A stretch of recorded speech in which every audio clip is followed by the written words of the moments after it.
Vaping yani şu bildiğimiz elektronik sigara son 10 yılda resmen patladı gitti değil mi?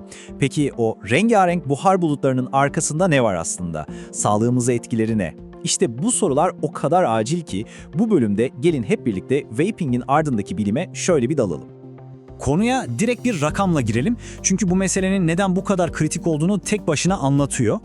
Düşünün 2021'de Kanada'da 15 ila 19 yaş arasındaki gençlerin tam %13'ü son bir ay içinde elektronik sigara kullanmış. Ve bakın bu sadece Kanada. Yani küresel bir tablonun küçücük bir parçasına bakıyoruz şu an. Durum gerçekten ciddi. Peki, bu karmaşık konuyu nasıl ele alacağız? İşte yol haritamız. Önce vaping'in bu inanılmaz yükselişine bakacağız. Sonra o meşhur soruyu soracağız. Sigaradan daha mı güvenli? Bilinen riskleri, kanser meselesini ve bırakma yöntemlerini masaya yatıracağız. En sonda da bilimin bile henüz cevaplayamadığı o büyük sorulara geleceğiz. İlk durağımız bu işin nasıl bu kadar büyüdüğü. Nasıl oldu da küçük bir kitleye hitap eden bir ürün bir anda küresel bir fenomene dönüştü? Rakamlar gerçekten inanılmaz. Bakın 10 yıldan bile daha kısa bir sürede Kanada'da kullanım oranı 2'ye katlamış. Ve sakın bunun sadece Kanada'ya özgü bir şey olduğunu düşünmeyin. Amerika'ya bakıyorsunuz, İngiltere'ye bakıyorsunuz, hemen hemen her yerde benzer bir tırmanış var. İşte bu hızlı artış bizi herkesin aklındaki o temel soruya getiriyor. Elektronik sigara gerçekten de o bildiğimiz geleneksel sigaralardan daha güvenli bir seçenek mi? Bu soru hem sigara içenlerin hem de elektronik sigara kullananların kafasını kurcalıyor. Ve işin aslı cevap o kadar da basit değil, içinde önemli detaylar barındırıyor. Amerikan Gıda ve İlaç Dairesi yani FDA durumu bir risk skalası gibi açıklıyor. Şöyle düşünün, bu skalanın en tehlikeli, en zararlı ucunda ateşle yakılarak içilen sigaralar var. Elektronik sigaralarsa bu skalada daha düşük riskli bir yerde duruyor. Ama ve burası çok kritik, sağlık otoriteleri sürekli şunu vurguluyor. Daha düşük risk demek güvenli demek değil. FDA'nın da altını çizdiği gibi hiçbir tütün ürünü %100 masum değil. Peki, tamam güvenli değil dedik. O zaman şu anki kanıtlarla konuşalım. Vaping'in ne gibi somut sağlık sorunlarına yol açtığını biliyoruz. Ve riskler sadece akciğerlerle sınırlı değil maalesef. Liste biraz endişe verici. EVALI denilen ciddi bir akciğer hasarı var. Özellikle gençlerde görülen nöbet vakaları rapor edilmiş.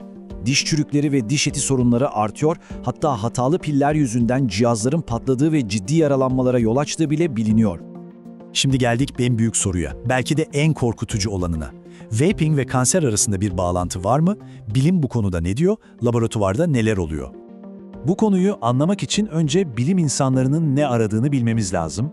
Onlar biyobelirteç dediğimiz şeylere bakıyorlar. Yani vücudun verdiği minik sinyallere, bir şeylerin ters gittiğini gösteren biyolojik ipuçlarına. İşte tam bu noktada bilim dünyası adeta ikiye bölünmüş durumda. Bir tarafta şu an için elimizde vaping'in insanlarda kansere yol açtığına dair kesin uzun vadeli bir kanıt yok. Ama diğer tarafta laboratuvardan gelen sinyaller pek de iç açıcı değil. Hücre ve hayvan deneyleri ne gösteriyor biliyor musunuz? DNA hasarı, oksidatif stres, yani risk oluşturabilecek değişiklikler. Kısacası ortada henüz bir yangın yok belki ama dumanın tüttüğü de bir gerçek.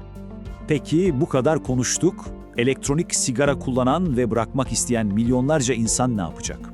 İşte onlar için uzmanlar ilk defa kanıtlara dayalı bir yol haritası hazırladı. Bu rehber öyle kafadan atılarak hazırlanmadı. Arkasında Delphi süreci denilen çok titiz bir yöntem var. Yani dünyanın dört bir yanından uzmanlar bir araya gelip en iyi klinik bilgileri birleştirerek bir fikir birliğine vardı. Rehberin önerdiği yol oldukça net ve 3 adımdan oluşuyor. 1. Durumu değerlendir. 2. Danışmanlık gibi davranışsal destekler sağla. 3. Nikotin bantları gibi ilaç tedavilerini düşün. Yani bırakma sürecini daha sistematik hale getirmeyi amaçlıyor.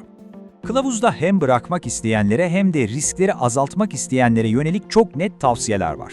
Mesela hem sigara hem de elektronik sigara içenlere diyor ki, önce sigarayı tamamen hayatından çıkar, sonra diğer adımı düşünürsün. Bu oldukça önemli bir strateji.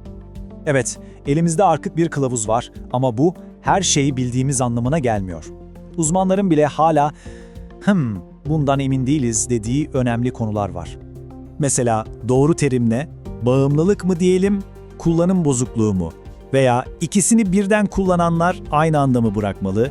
Ya da hamileler için en güvenli yöntem hangisi? İşte bu gibi soruların cevapları hala net değil ve tartışmalar sürüyor. Sonuç olarak şunu aklımızda tutmamız gerek. Her geçen gün yeni bir şeyler öğreniyoruz.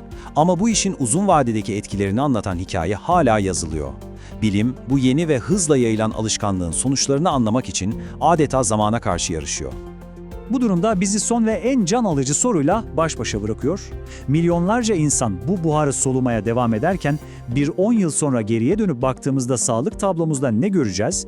Bu sorunun cevabını ne yazık ki sadece zaman ve yapılacak daha çok araştırma verecek.